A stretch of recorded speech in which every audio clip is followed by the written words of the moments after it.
TElawrence, better known as Lawrence of Arabia, was a British Army officer, archaeologist, diplomat, and writer who played a pivotal role in the Arab Revolt against the Ottoman Empire during World War I. His life has become the subject of legend, inspiring books, films, and countless interpretations. To fully understand Lawrence, it is essential to examine his story from multiple perspectives: his own view of himself, the perception of his allies and enemies, and the historical and mythological legacy he left behind. Thomas Edward Lawrence was born on August 16, 1888, in Wales, the illegitimate son of Sir Thomas Chapman and Sarah Junor. Raised in a middle-class home, Lawrence had an early fascination with history and medieval knights. His love for exploration and ancient civilizations led him to study archaeology at Oxford, and by his early 20s, he was deeply involved in archaeological digs in the Middle East, particularly in Syria and Mesopotamia. His deep knowledge of the Arab world, its customs, and its people would later make him uniquely suited for the role he played during World War I. By the time war broke out in 1914, he had already spent years living among Arabs, learning their language and understanding their tribal culture. When the Ottoman Empire sided with Germany in World War I, Britain sought allies in the Middle East.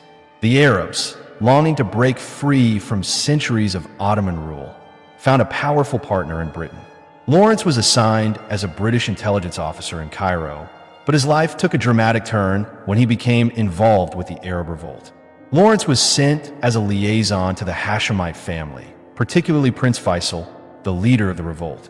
Unlike many British officers, he adapted completely to the Arab way of life, wearing their traditional clothing, living among the Bedouins, and forming close friendships with Arab leaders.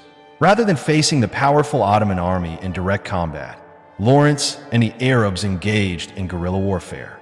They attacked railway lines, supply routes, and key Ottoman strongholds.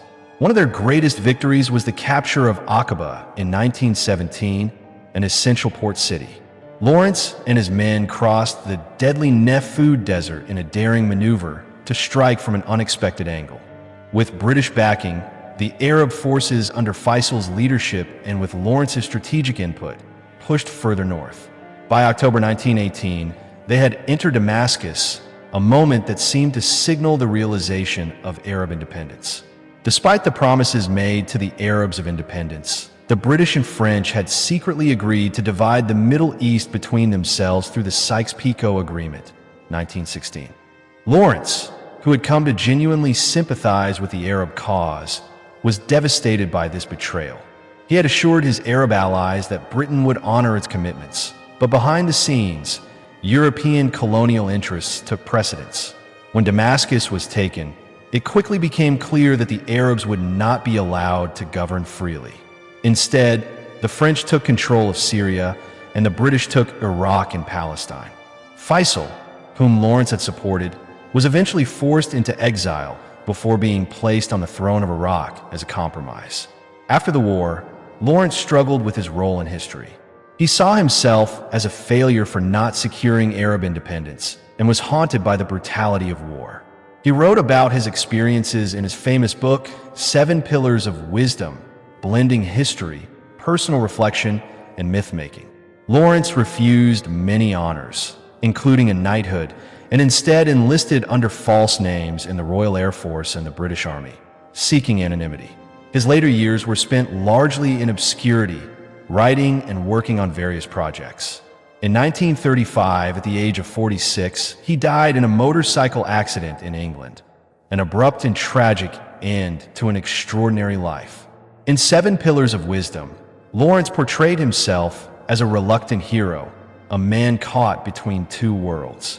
He was deeply conflicted about his role in the Arab Revolt and saw his involvement as both a duty and a betrayal. Many Arabs saw Lawrence as an honorable ally who helped them in their struggle against the Ottomans. However, others believed he was still a representative of British imperial interests and ultimately part of the betrayal that denied them true independence. To the British establishment, Lawrence was both a useful tool and a rebellious outsider. His unorthodox methods and sympathy for the Arabs made him a controversial figure.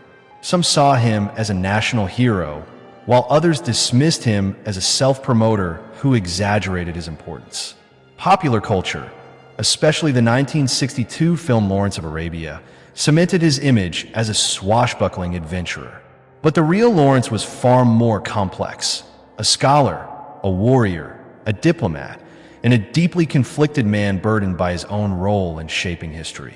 TElawrence remains one of the most enigmatic figures of the 20th century. His role in shaping the modern Middle East is undeniable, yet his own inner conflicts and the betrayal of the Arab cause leave his legacy shrouded in ambiguity. Was he a selfless hero, an imperial agent, or a man trapped between two cultures? The truth lies somewhere in between, and perhaps that is what makes his story so enduring. For more videos, like, share, and subscribe.